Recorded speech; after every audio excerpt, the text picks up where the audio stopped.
नमस्कार, Manoj Tiwari talk show में आप सभी का स्वागत है। मैं आकांक्षा पांडे और आज हमारे साथ हैं प्रयागराज जनपद के वरिष्ठ पत्रकार, जिन्होंने पूरे चुनाव को ऐसे सबके सामने ला रखा, हर एक पहलू कुछ इस कदर रखे कि लोगों के सामने चुनाव का जो सिनारियो होता है ना, वो बहुत क्लियर हो गया। सर स्वयं संपादक हैं हमारे टॉक शो के, नाम लेने की ज़रूरत नहीं है लेकिन फिर भी लेते हैं। आज हमारे साथ स्वयं संपादक मनोज तिवारी जी उपस्थित हैं। सर आपका बहुत बहुत स्वागत है आपके हमारे टॉक शो में।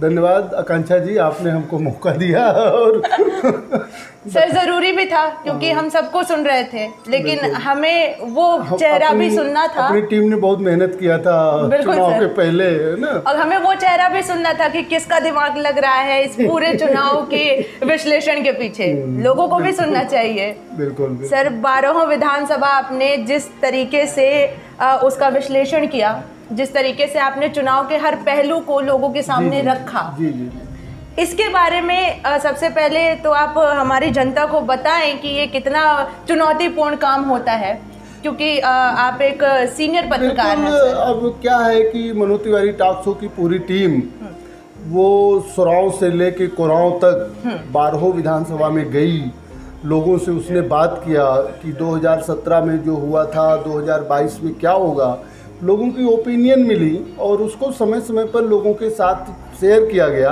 कि सुराव की विधानसभा की जनता क्या चाहती, फाफा मऊ की क्या चाहती, प्रतापपुर की क्या चाहती, हरिया की क्या चाहती है, इसी तरह यमुना पार में जाकर छना 12 और कोराव की क्या चाहती है। तो अपनी टीम ने जो मेहनत किया उसका फल भी मिला। और चुनौतीपूर्ण ये है कि धूप हो, बरसात हो, ठंडी हो, सारे सदस्य काम कर रहे हैं। आपने कितने नेताओं का इंटरव्यू भी लिया है, तो चुनौतीपूर्ण तो है, कोई भी काम हो वो चुनौतीपूर्ण होता है, लेकिन जब आप काम करने लगी आपको खुद एहसास होगा तो आनंद आने लगा। बिल्कुल सर। तो सर ये सारी विधानसभाओं के बारे में हम आपसे एक एक करके पूछेंगे, क्योंकि हमारी जनता को आप क्लियर बताएं कि क्या समीकरण रहा पहले और अब के चुनाव में। शुरू हम करेंगे सुराव विधानसभा से। तो सर आप सुराव विधानसभा में बताइए कि इस बार का समीकरण पिछली बार के समीकरण से कैसे बदला। हाँ, सही कह रही हैं आप। सुराव विधानसभा में पिछली बार समाजवादी पार्टी तीसरे नंबर पर थी जी, और इस बार समाजवादी पार्टी पहले नंबर पर चली गई जी। अपना दल जो पहले नंबर पर थी वो दूसरे नंबर पर चली गई। आपको मालूम होगा कि अपना दल के विधायक थे डॉक्टर जमुना सरोज, और जो विधायक होता है ना उसके प्रति थोड़ा मोड़ा एंटी इनकम्बेंसी हो जाती है, लोग विरोध भी करने लगते, तमाम लोगों को तमाम फायदे नहीं मिलते तो विरोध करते। तो जमुना सरोज का थोड़ा सा वहाँ पर विरोध था। और गीता पासी पिछली बार बहुजन समाज पार्टी में थी 2017 में, वो 60,000 से ज़्यादा वोट पाई थी, वो समाजवादी पार्टी ज्वाइन कर ली। अब उनके लिए एक अलग माहौल बन गया और पूरे मीडिया में एक नैरेटिव हो गया था कि लड़ाई जो है समाजवादी पार्टी और भारतीय जनता पार्टी अपना दल में है। बिल्कुल। इसलिए जो है अब वहाँ हुआ क्या, सुराव की हम अगर बात करें जी, जमुना सरोज को अपना दल नेतृत्व चाह रहा था कि वो उनको बदल दे। अच्छा। वो उनको जो है 12 विधानसभा उनकी मिली थी वहाँ भेज दे, जमुना सरोज भी चाह रहे थे, लेकिन अंत में हो नहीं पाया कुछ वजहों से, वो वहाँ से लड़े। और गीता पासी शुरू से मतलब बहुत मेहनत करती रही और गीता पासी जितना स्ट्रांग कोई रहा नहीं। लेकिन एक बात हम बताएं, वहाँ जमुना सरोज कमज़ोर नहीं थे। जमुना सरोज केवल 5,590 वोट से चुनाव हारे हैं जी। जबकि अगर हम 2017 की बात करें तो वहाँ हार जीत का अंतर जो है 17,735 वोट था। जमुना सरोज के हारने का कारण केवल यही था कि वो विधायक रहे, उनके प्रति थोड़ा सा निगेटिविटी थी। और वो जो है उसके साथ एक बहुत बड़ा कारण और भी बना, बहुजन समाज पार्टी। जो बहुजन समाज पार्टी 2017 में 60,099 वोट पाई थी, वो बहुजन समाज पार्टी मात्र 29,250 वोट पाई, यानी उसका आधा वोट जो कम हुआ वो भारतीय जनता पार्टी और समाजवादी पार्टी में बंट गया। और ज़्यादा तबका जो है, ज़्यादा हिस्सा समाजवादी पार्टी में गया, जिसकी वजह से पिछली बार जहां अपना दल यस 77,000 वोट पाई थी, वो इस बार 85,000 वोट पाई, वोट उसका भी बढ़ा। और समाजवादी पार्टी जो मात्र 57,000 वोट पाई थी पिछली बार, वो जो है इस चुनाव में 91,000 वोट पाई, उसका भी वोट बढ़ा। तो जितना बहुजन समाज पार्टी ने कम वहाँ लड़ा, उसका फायदा जो है समाजवादी पार्टी को सुराव में मिला, इसलिए सुराव जो है वो समाजवादी पार्टी के खेमे में गई, खाते में गई। और अगर हम सुराव से थोड़ा सा और आगे निकलते हैं, अपनी दूसरी विधानसभा फूलपुर की ओर चलते हैं, फाफामऊ के ओर चलते हैं, तो वहाँ का समीकरण क्या कहता है? फाफामऊ, बहुत अच्छा विधानसभा का नाम लिया आपने। फाफामऊ एक ऐसी विधानसभा थी जहाँ पर भारतीय जनता पार्टी के विधायक थे जी। भारतीय जनता पार्टी ने अपने विधायक का टिकट काट दिया और उनकी जगह चेहरा बदल के पूर्व विधायक गुरु प्रसाद मौर्य को टिकट दिया। हाँ। समाजवादी पार्टी में 3 दावेदार थे, एक अंसार साहब थे जी। एक मनोज पांडे थे और दूधनाथ पटेल थे जी। समाजवादी पार्टी को ये चाहिए था कि जो उसका परंपरागत वोट कहा जाता है, मुस्लिम और यादव खास तौर से परंपरागत वोट कहा जाता है, उसके अलावा उनको ऐसे किसी कास्ट को देना था जो अपनी बिरादरी का, नहीं जो भाजपा का वोट काट के ले आए। ये समझौता हुआ था, ये लोगों के दिमाग में था कि मनोज पांडे को या दूधनाथ पटेल को टिकट मिल जाएगा। जी। लेकिन वहाँ क्या हुआ, समीकरण सेट करने के चक्कर में अंसार साहब को दोबारा दे दिया गया और वही सुराव वाली हालत यहाँ भी हुई। अगर मनोज पांडे को या दूधनाथ पटेल को दिया जाता तो वो अपने समाज के 20 से 25 हज़ार वोट सपा में जोड़ते, और आज जो सपा जो है फाफामऊ में 76,000 वोट पाई है, और 25,000 वोट जोड़ने पर 1 लाख वोट हो जाता जी। और भारतीय जनता पार्टी के प्रत्याशी गुरु प्रसाद मौर्य जी 91,186 वोट पाए। अंसार साहब समाजवादी पार्टी से मात्र 76,862 वोट पाए, जबकि पिछली बार अगर हम 2017 की बात करें तो समाजवादी पार्टी मात्र 57,254 वोट पाई थी और भारतीय जनता पार्टी 83,000 वोट पाई थी। तो इस बार जो फाफामऊ की बात करते हैं तो फाफामऊ में गलत प्रत्याशी देने की वजह से सपा की हार हुई और जो है वहाँ से भारतीय जनता पार्टी चुनाव जीती। ये समाजवादी पार्टी एक सीट समझ लो कि अपने आप हार गई। अच्छा, हम लोगों ने सर्वे किया था, आप लोगों ने सर्वे किया था, तो उसमें मनोज पांडे और दूधनाथ पटेल का नाम प्रबल दावेदार आ रहे थे। भाई देखो, बसपा हाँ कमजोर लड़ी। जो बहुजन समाज पार्टी पिछली बार 51,000 वोट पाई थी फाफामऊ में, वो मात्र 27,000 वोट पाई।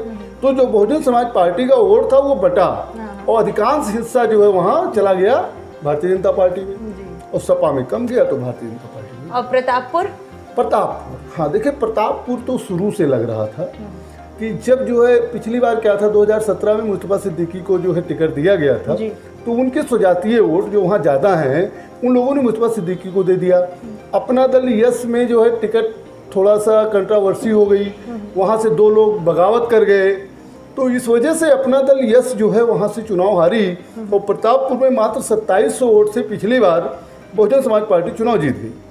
लेकिन 2022 में क्या हुआ, 2022 में मुस्तफा सिद्दीकी वहाँ से चुनाव नहीं लड़े, वो समाजवादी पार्टी में शामिल हो गए और वो फूलपुर चले आए। वहाँ से बिजमा यादव को टिकट समाजवादी पार्टी ने दिया। प्रतापपुर में समीकरण बहुत अच्छा बन गया समाजवादी पार्टी का, साथ में अपना दल यश को नुकसान पहुंचाया बहुजन समाज पार्टी के प्रत्याशी घनश्याम पांडे ने। घनश्याम पांडे उधर से खड़े हो गए, संजय तिवारी कांग्रेस से खड़े हो गए, राकेश दत्त त्रिपाठी को अपना दल ने दिया। वहाँ क्या था, प्रतापपुर की मैं बात बताऊं तो वहाँ जो अपना दल बीजेपी गठबंधन के तमाम नेता थे जो प्रतापपुर के रहने वाले थे, उनका ये कहना था कि राकेश दत्त त्रिपाठी बड़े नेता हैं, अगर वो यहाँ आएंगे, यहाँ वो इस्टेब्लिश हो जाएंगे तो बाद में उनको कैसे उनका नंबर नहीं लगेगा। कहने का मतलब वो दरी बिछाते ही रहेंगे। तो कुछ वहाँ भीतरघात भी हुआ। जो भीतरघात हुआ उसका जो है वो घनश्याम पांडे के पक्ष में यानी बहुजन समाज पार्टी के पक्ष में वोट गया, वो सपा का वोट जो है। अब आपको हम बताएं प्रतापपुर का समीकरण, प्रतापपुर में मात्र 3,500 प्रतापपुर में 10,956 वोट से बिजमा यादव चुनाव जीती हैं, जबकि 2017 में बहुजन समाज पार्टी से हाजी मुस्तफा सिद्दीकी मात्र 2,654 वोट से जीते थे। अब समाजवादी पार्टी का समीकरण वहाँ अच्छा बन गया, वहाँ वोटों का बंटवारा हो गया और साथ में एक ऐसा भीतरघात हुआ कि राकेश दत्त त्रिपाठी बड़े नेता हैं, वो हड़िया के नेता थे, वो प्रतापपुर में जम जाएंगे तो उन लोगों का नंबर नहीं लगेगा। ये एक वजह रही प्रतापपुर से जो है अपना दल बीजेपी के हारने की और समाजवादी पार्टी के वहाँ से चुनाव जीतने की। वैसे सोराव, फाफामऊ और प्रतापपुर के बीच में फूलपुर, हाँ, जहाँ का समीकरण भी लोगों के सामने आप देखिए, फूलपुर में तो स्पष्ट था। फूलपुर में जो है समाजवादी पार्टी के पास कोई बहुत दावेदार नहीं था और भारतीय जनता पार्टी में विधायक प्रवीण पटेल जी थे। फूलपुर की लड़ाई पूरे प्रयागराज में सबसे फेयर रही। फूलपुर में ये अंत तक नहीं पता लग रहा था कि प्रवीण पटेल भारतीय जनता पार्टी से जीत जाएंगे कि मुस्तफा सिद्दीकी साहब सपा से जीत जाएंगे। हम आपको बताएं, पिछली बार लगभग 2700 वोट से हाजी मुस्तफा सिद्दीकी प्रतापपुर से चुनाव जीते थे और इस बार 2022 में हाजी मुस्तफा सिद्दीकी मात्र 2700 के करीब वोट से ही चुनाव हारे। और दोनों पार्टियों को, समाजवादी पार्टी को भी 1 लाख से ज़्यादा वोट मिले फूलपुर में और भारतीय जनता पार्टी को भी 1 लाख से ज़्यादा वोट मिले। फूलपुर एक ऐसा विधानसभा रहा है जहाँ कोई कंट्रोवर्सी नहीं रही। सपा में भी बहुत ज़्यादा दावेदार नहीं रहे, किसी ने भितरघात किया हो। एक प्रॉब्लम वहाँ आई, हो सकता है कि भारतीय जनता पार्टी को या कुछ प्रॉब्लम हो सकती थी। वहाँ पर बहुजन समाज पार्टी ने रामतोलन यादव को टिकट दिया था। रामतोलन यादव जो है वो सपा का कुछ परंपरागत वोट उन्होंने काटा। अगर फूलपुर में हम सपा के हारने की बात 2600-2700 वोट की बात करें तो उन्होंने काटा। लेकिन जो पिछली बार फूलपुर में जो है, जो पिछली बार बहुजन समाज पार्टी को वोट मिला था 50,421, वो इस बार नहीं मिला, 33,000 वोट ही मिला उसको।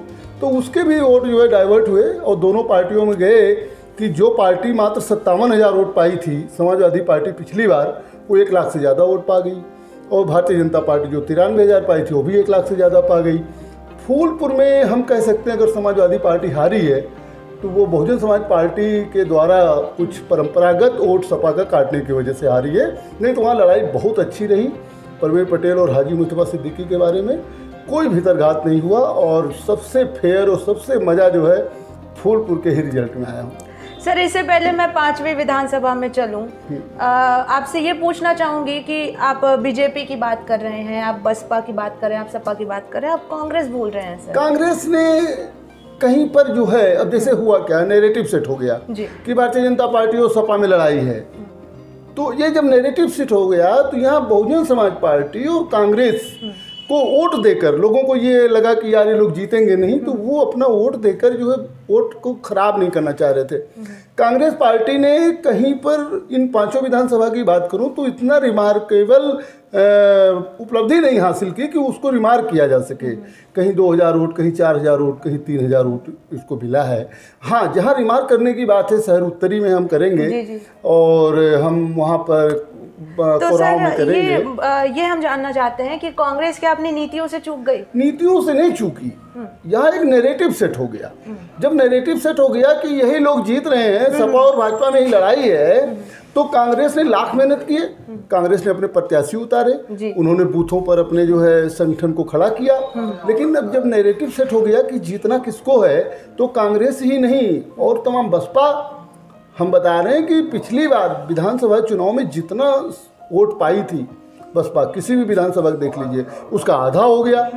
जो बहुजन समाज पार्टी पूर्ण बहुमत से कभी सरकार बना चुकी थी 2007 में, उसके वोट लगातार घटते गए। 2012 में समाजवादी पार्टी ने भी सरकार बनाया था, जितने वोट पा करके लोग विधायक बने थे उससे 20-20 हज़ार वोट पा करके वो चुनाव हार गए। बिल्कुल सर। तो वहाँ क्या हुआ कि नैरेटिव सेट हो गया कि 2 में लड़ाई है, 2 ध्रुवीय लड़ाई है।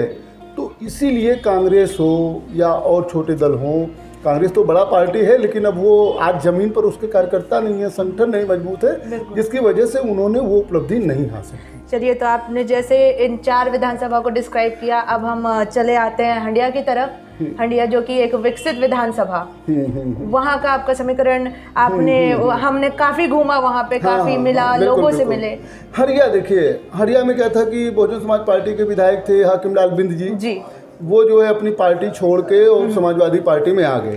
तो हाकिम लाल बिंद जब समाजवादी पार्टी में आए तो उनका एक बढ़िया समीकरण हो गया और ऊपर से बहुजन समाज पार्टी ने मुन्ना त्रिपाठी को टिकट दे दिया।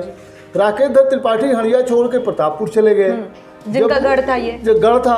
तो अब मुन्ना त्रिपाठी की तरफ ब्राह्मण वर्ग ग्लोबलाइज हुआ, ब्राह्मण वर्ग ग्लोबलाइज हुआ और उधर निषाद पार्टी से टिकट पूर्व समाजवादी पार्टी के विधायक प्रशांत सिंह को मिल गया। वहाँ एकदम त्रिकोणीय मुकाबला होने जा रहा था। लास्ट में लगभग जब चुनाव करीब आ गया, मतदान करीब आ गया, तो वहाँ क्या हुआ कि ब्राह्मण वर्ग पूरा वो जो है निषाद पार्टी की तरफ मूव कर गया। वो बहुजन समाज पार्टी के प्रत्याशी मुन्ना त्रिपाठी को लगभग छोड़ दिया। अब ऐसी कंडीशन में क्या हुआ उधर हाकिम लाल बिंद थे। हाकिम लाल बिंद के पास समाजवादी पार्टी का जो परंपरागत वोट है वो तो था ही, साथ में बिंद समाज का उनको पूरा लाभ मिला। अब हम आपको बताएं, पिछली बार 2017 में हाकिम लाल बिंद 8,526 वोट से चुनाव जीते थे। जी। लेकिन इस बार 2022 में उनको मात्र 3,543 वोट से जीत मिली है। वहाँ राहुल प्रशांत सिंह जो है उन्होंने बहुत बढ़िया चुनाव लड़ा और थोड़ा सा वोट मुन्ना त्रिपाठी को जो मिला 33,000 वोट मिला है, जबकि वो पिछली बार बहुजन समाज पार्टी से 72,000 वोट हाकिम लाल पाए थे। तो थोड़ा सा जो मुन्ना त्रिपाठी की तरफ जो है वो ब्राह्मणों का वोट गया, जो एक प्रशांत सिंह के हारने का कारण बन गया निषाद पार्टी के। और किस्मत अच्छी थी हाकिम लाल बिंद जी की कि वो 3,543 वोट से चुनाव जीत गए। वहाँ हार जीत का केवल अंतर समीकरण पर था कि हाकिम लाल बिंद के साथ एक समीकरण बना, लेकिन वो समीकरण उतना बढ़िया नहीं काम किया कि उनको पिछली बार 8,000 वोट से चुनाव जीते थे तो अब की बार 15,000 से जीत गए। बिल्कुल सर, आंकड़ा गिरा और वो एकदम करीब में थे। वो तो किस्मत की बात यहाँ कही जाए कि कोई चुनाव जीत। बिल्कुल सर। तो वक्त है एक छोटे से ब्रेक का। ब्रेक के बाद हम सर के साथ आगे की चर्चा को आपके सामने फिर से रखेंगे। तब तक के लिए आप बने रहें मनोज तिवारी टॉक शो के साथ।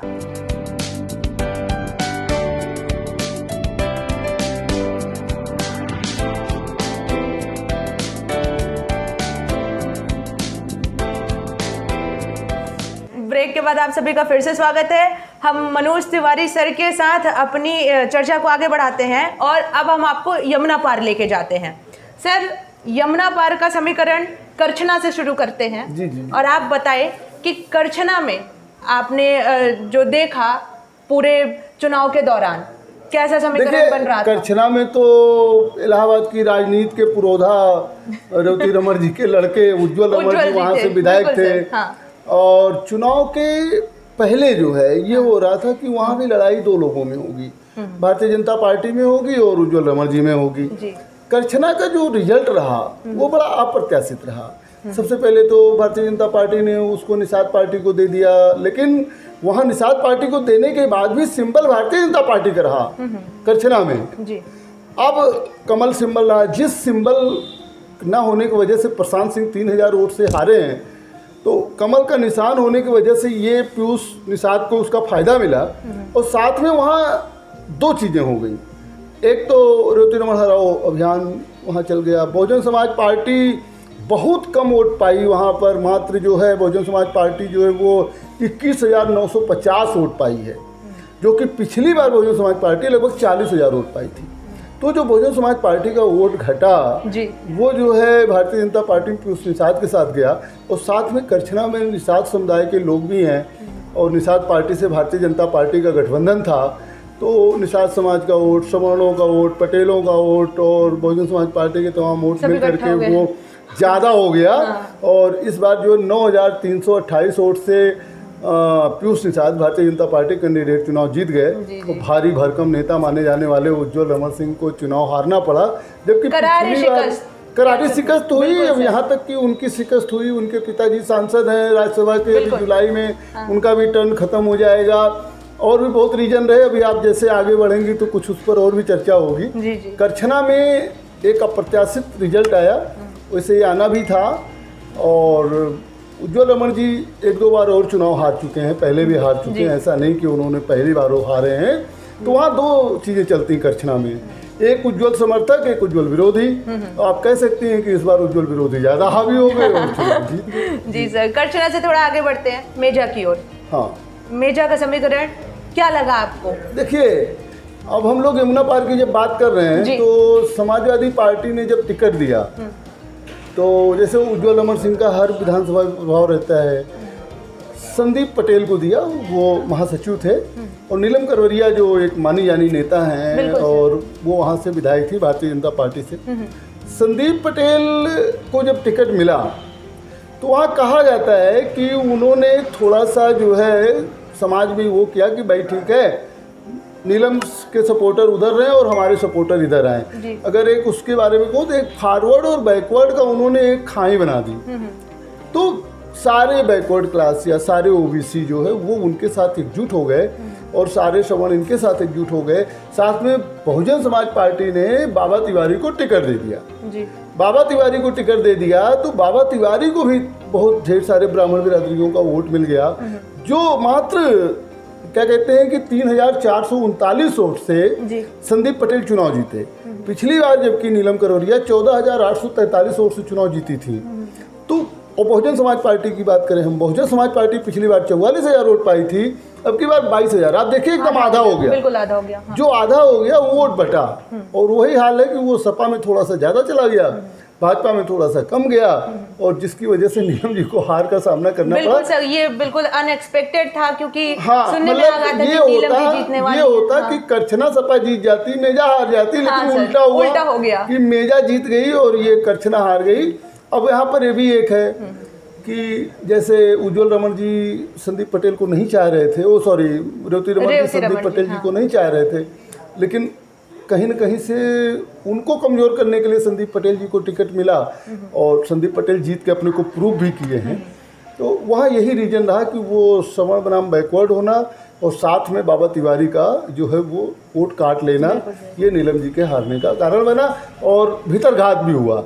अच्छा। एक लोगों का इंटरव्यू आपने लिया था, एक नेताजी का, उन्होंने खुद बार बार कहते थे कि मेरा यहाँ घर है, मेरा यहाँ घर है। कहीं न कहीं ये नैरेटिव लोगों के अंदर डाला गया है कि जो है स्थानीय और बाहरी का, जबकि ऐसा नहीं है। हाँ। नीलम करोरिया जी का वहाँ लखनपुर में घर है, रोड पर ही है, सड़क पर ही है, लेकिन ये लोगों के दिमाग में नैरेटिव वहाँ डाला गया। जो सर ये स्पेशली इलेक्शन के टाइम पे ये गेम काम भी आ जाता है। हाँ, काम भी आ जाता है, लोग भावनाओं में बह भी जाते हैं। तो हम तो कहते हैं कि भारतीय जनता पार्टी में कुछ भीतरघात की वजह से भी जो है मेजा में हार का सामना उनको करना पड़ा, क्योंकि ब्लॉक प्रमुख चुनाव में भी कुछ ऐसी बातें हो गई थी, नीलम करोरिया के कैंडिडेट चुनाव नहीं जीत पाए थे, तो ये वजह रही। अच्छा मेजा। सर, मेजा के बाद अगर आगे कुराव चले, जहाँ पे भी हमने बहुत घूमे, बहुत देखा सुना, बिल्कुल कुराव का क्या? देखिए कुराव में क्या हुआ कि कुराव में समाजवादी पार्टी में शामिल हुए थे पूर्व विधायक रामकृपाल कोल। जी सर। अब वो कहा जाता है कि रेवती रमन जी के बड़े खास थे। हाँ। अब कुराव में जो रेवती रमन जी के खास थे, रामकृपाल कोल को टिकट नहीं दिया गया। पुराने कार्यकर्ता रामदेव निडर को टिकट दे दिया समाजवादी पार्टी ने, जबकि रामकृपाल कोल ऐसे नेता हैं कि जिनके पास अपना वोट बैंक है। अभी आपने कहा कि आपने कांग्रेस का कहीं जिक्र नहीं किया, वो कांग्रेस से चुनाव लड़े और 21,000 वोट पाए। कांग्रेस से चुनाव लड़के 21,462 वोट रामकृपाल कोल पाए। वो कांग्रेस के संगठन के आधार पर नहीं पाए, अपने संगठन के आधार पर पाए। अगर वो यहाँ होते, समाजवादी पार्टी उनको टिकट देती, तो समाजवादी पार्टी जो 60,000 वोट पाई है वो 82,000 वोट पाती।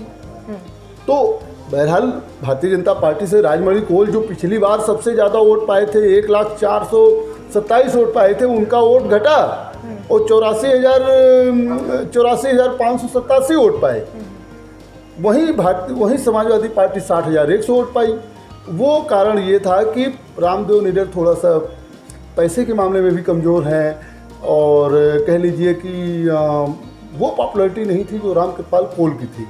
समाजवादी पार्टी ने कुराव विधानसभा में सबसे बड़ी गलती किया कि रामकृपाल कोल को टिकट नहीं दिया। एक सीट, अगर जैसे हम लोग जब सर्वे कर रहे थे जी, तो हम लोगों ने 4 और 7 सीट की बात कही थी जी। या तो समाजवादी पार्टी को 4 सीट मिलेगी या 7 सीट मिलेगी। हाँ। लेकिन जैसे ही इन्होंने टिकट बांटा तो हम लोगों ने तुरंत अनुमान लगा लिया कि ये फाफामऊ हार गए और ये जो है कुराव हार गए। जी बिल्कुल सर। तो अगर ये कुराव और फाफामऊ में सही टिकट दिया होता तो शायद समाजवादी पार्टी 4 नहीं 6 सीट जीती होती अब तक, जहाँ तक हम लोग पहुँचे हैं। तो कुराव में हारने का, बहुजन समाज पार्टी की बात करें, राजबली जयसल 3 बार के विधायक रहे। बिल्कुल सर। जो वो पहले वोट पाए थे 2017 में भी उन्होंने मात्र 22,000 वोट पाया, 26,000 वोट पाया था।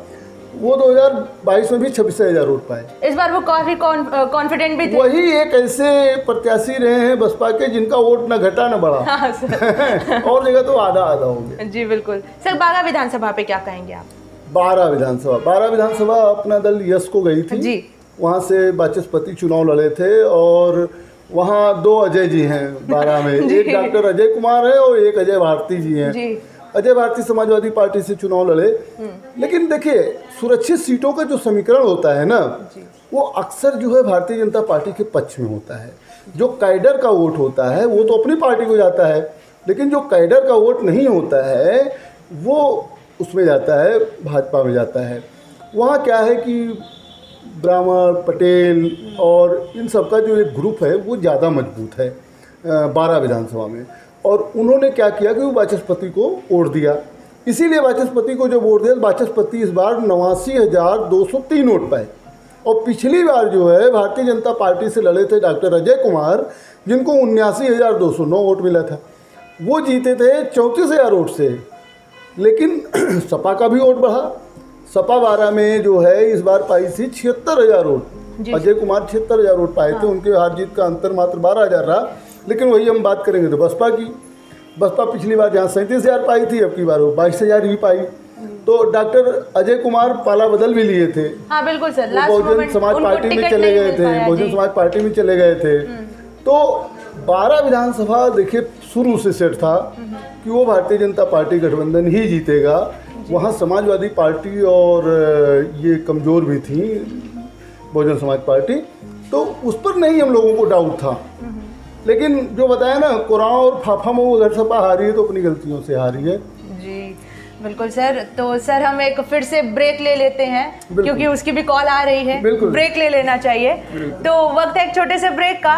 ब्रेक के बाद अब क्योंकि हम यमुना पार की बात कर चुके हैं, तो हम शहर की ओर अपना रुख करेंगे। तब तक के लिए आप बने रहे मनोज तिवारी टॉक शो के साथ।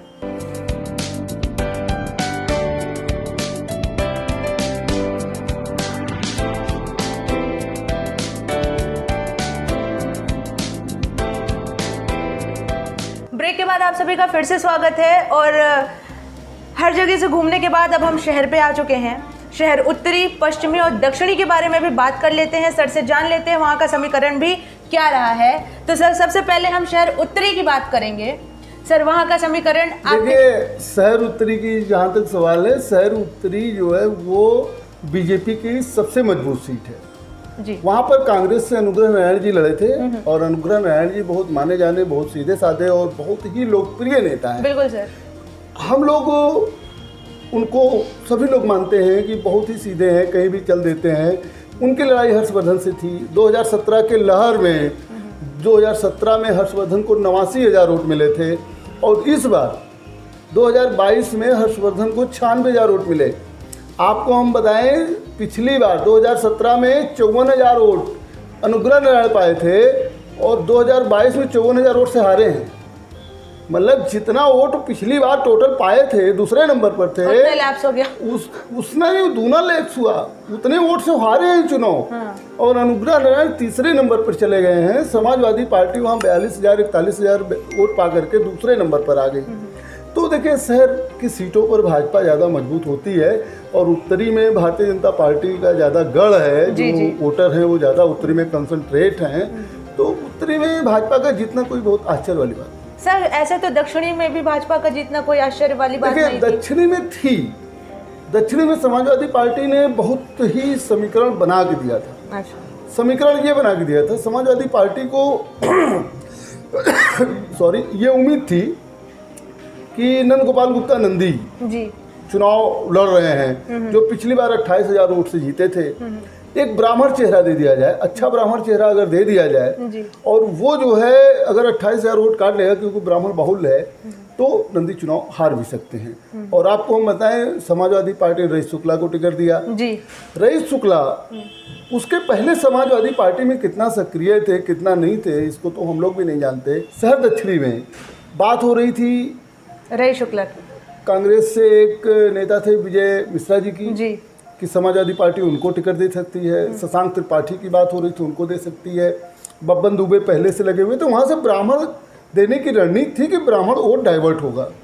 लेकिन इन्होंने जब रईस शुक्ला को टिकट दिया तो कुछ तो डाइवर्ट हुआ कि पिछली बार जहाँ समाजवादी पार्टी 64,000 वोट पाई थी, वहाँ ये 71,000 वोट पाई। वोट बहुत कम बढ़ा, लेकिन उसी से रेशियो में वो भाजपा का भी वोट बढ़ा। जहाँ 93,000 पाई थी, वो यहाँ 97,000 वोट पाई। तो वही हाल है दक्षिणी का समीकरण। आपको पता होगा, जब काउंटिंग हो रही थी तो कुछ देर तक रईस शुक्ला आगे थे।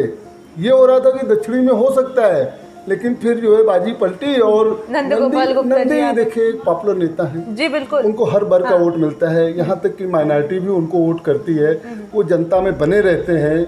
और कुछ भी हो, नंदी ऐसा नहीं, कोई वीआईपी लीडर नहीं है। रईस शुक्ला जी के साथ क्या था कि ठीक है, स्थानीय हैं, सबसे मिलते जुलते हैं, सीधे साधे हैं, लेकिन होता क्या है ना, एक डिवोशन की बात होती है। आप सपा में भी 2 दिन पहले आए, खुल के पहले थे नहीं, जी जी। तो हम लोग और सपा में वहाँ थोड़ा सा विरोध भी हो गया था। पूर्व प्रत्याशी थे, पूर्व विधायक थे, उन्होंने का 2 स्टेटमेंट ऐसे दे दिए थे, तो उसका ज़्यादा फर्क नहीं पड़ा। लेकिन यही हुआ कि नंदी की पॉपुलैरिटी थी, जिसकी वजह से वो चुना। पॉपुलैरिटी काम कर गई नंदी की। बिल्कुल। तो और शहर पश्चिमी की बात करें तो सिद्धार्थनाथ सिंह विराजमान थे, पिछली बार भी पहले से जीते थे जी। इस बार ऋचा सिंह ने उनको बहुत टक्कर दिया। पिछली बार जहां ऋचा सिंह को मात्र 60,000 वोट मिला था, अब की बार उनको 88,800 वोट मिले। जी। लेकिन सिद्धार्थनाथ जी बहुत इंक्रीज हुए कि जहां उनको 85,000 वोट मिले थे, वहां 1,18,000 वोट मिला। जी सर। हाँ। देखिए ऐसा है कि शहर पश्चिमी में एक अतीक फैक्टर भी काम करता है। हाँ। अब जिस तरफ अतीक जी का सपोर्ट रहा हो, वैसे खुलकर तो कहीं सपोर्ट नहीं रहा, उनके परिवार का भी कोई नहीं लगा, लेकिन लोगों को लगा कि समाजवादी पार्टी के प्रति उनका हो सकता है नरम हो, और ऋचा सिंह को लोगों ने, वहाँ पोलराइजेशन हो गया। वहाँ कह लीजिए कि एक तरह से ऋचा सिंह का अतीक अहमद के घर के ऊपर बोलना, क्या ये उनके ऊपर एक फैक्टर पड़ा क्या? ये खाली अतीक अहमद जी का फैक्टर नहीं रहा। शहर पश्चिमी ऐसा विधानसभा है ना कि वहाँ वोट पोलराइज हो गया, सिद्धार्थनाथ जी के पक्ष में हो गया। लोगों ने कहा ऋचा सिंह बहुत अच्छी नेता हैं, हर जगह वो लड़ाई लड़ती हैं, लेकिन भाई देखो, हमें तो सिद्धार्थ पसंद है। सर ये ना बताइए, चाहते हुए, सिद्धार्थनाथ जी का एक वीआईपी कल्चर है, लोगों से बहुत आसानी से मिलते नहीं है, कहा जाता है। हाँ। और इसका एक नेगेटिविटी तो रही, लेकिन लोगों ने ना चाहते हुए भी उनको दिया, इसलिए दिया कि जो है यार चलो कम से कम शांत तो है मामला। उनको डर था, एक भय था कि ऋचा सिंह अगर जो है विधायक बन जाती हैं, और तो हो सकता है कि वो एक जो पुराना समाज में भय था वो आ जाए। जबकि ऋचा सिंह ने आश्वासन दिया था कि ऐसा नहीं है, लेकिन फिर भी ये एक भय की वजह से लोगों ने सिद्धार्थनाथ को ज़्यादा चुना। इलाहाबाद में सबसे ज़्यादा वोट सिद्धार्थनाथ को मिले, 1,18,000। जी बिल्कुल। फिर भी मंत्री नहीं बनाया। सर अब जैसे कहते नहीं है कि इलेक्शन के टाइम जनता खेल खेल जाती है, हम एक्सपेक्ट किसी को करते हैं और कई दफा कोई और जाता है, तो वैसे ही सर शपथ ग्रहण के टाइम पे उसके ऊपर वाले आला कमान वाले वो गेम खेल जाते हैं। तो सर कुल मिला के अगर पूरे 2022 के विधानसभा, उत्तर प्रदेश विधानसभा चुनाव के सिनेरियो की बात करें, तो क्या आपने भी कहीं, आपके दिमाग में कहीं था कि नहीं आनी बीजेपी ही है, नहीं पूरे बहुमत से आए कि ना आए? कि वो था क्या कि हम लोग तो ये सोच रहे थे कि जिस तरीके से दिख रहा था, जैसे अभी आपने यही देखा, प्रयागराज में हम लोग 12 विधानसभा की बात किए, समाजवादी पार्टी 4 सीट जीती, लेकिन 2 सीट और जीत सकती थी। जबकि आपको हम बता दें 2017 में पूरे मंडल में केवल 1 सीट जीती थी। तो जो इस तरीके से जीत मिल रही थी, या जो इस तरीके का अगर रिजल्ट पूरे प्रदेश में आया होता, तो विधानसभा हंग हो जाती, किसी को बहुमत ना मिलती, फिर जोड़ तोड़ करके सरकार बनती।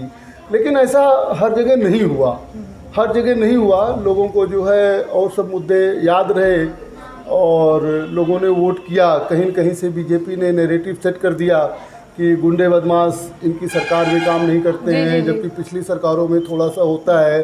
ऊपर से लोग राशन का भी मुद्दा कह रहे हैं कि लोगों को फ्री में मिल रहा है, जबकि बेरोजगारी महंगाई आपके सामने है। बिल्कुल सर। बच्चे पढ़ के बेरोजगार हैं, उनके लिए वैकेंसियां नहीं आ रही हैं। तो हमें अगर पूरे उत्तर प्रदेश के सिनेरियो की बात करें तो ये तो नहीं एहसास था कि बीजेपी पूर्ण बहुमत से आएगी। हाँ, इतना था कि असेंबली हंग होगी, हो सकता है बीजेपी सबसे बड़ी पार्टी बन के उभरे, लेकिन पश्चिमी उत्तर प्रदेश में समाजवादी पार्टी उतना अच्छा कर नहीं पाई जो यहाँ की, जो पूरे उत्तर प्रदेश में समाजवादी पार्टी के हारने का बहुत बड़ा कारण बना। और समाजवादी पार्टी अगर हम उस तरह की बात करें तो बहुत ज़्यादा मार्जिन से नहीं हारी है। कहीं आपने इलाहाबाद में ही देखा, कई सीटों पर 3,000-4,000 वोट से हार जीत का अंतर हुआ है। कई जगह 100-100 वोट, 200-200 वोट, 500-500 वोट हार जीत का अंतर मिला है कि 5.5 लाख वोट और अगर पा गई होती तो जो 200 वाली 200 वोट से हारी है शायद वो सीट ना हारती, 1000 वोट से हारी है वो सीट ना हारती। और जहां भारतीय जनता पार्टी पिछली बार गठबंधन के साथ 325 सीट पाई थी, इस बार जो है उसका सीट भी घटा, 276 हो गए, बिल्कुल इनका 255 हो गया।